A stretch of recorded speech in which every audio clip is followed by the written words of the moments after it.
did you know that was about, it's a bit naughty really, android or robot women of the night?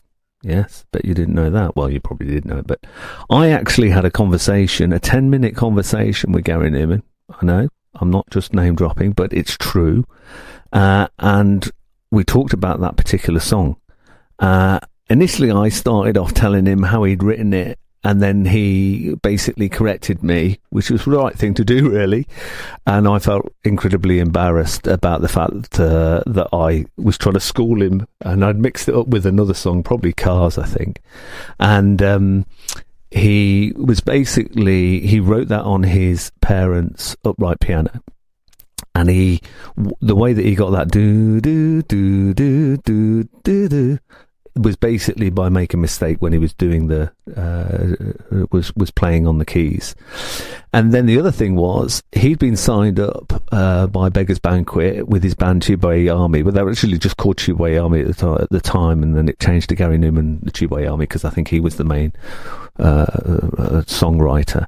But they'd been signed up as a punk band, and the record company was expecting a punk record, but they got into the studio and there was a Moog, that's not an animal, but it was an old synth, and it was on a particular setting, and he got in there and he just tried it, and it was on that particular sound that you hear in Our Friends Electric. As soon as he heard it, he knew that was the future, and everything else had to go.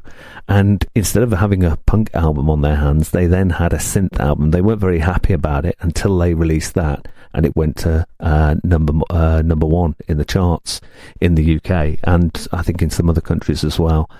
And that was the benchmark. That was it. From then on in, there was nothing stopping synth music, and it went on to kind of dominate the airwaves for the next 10 years.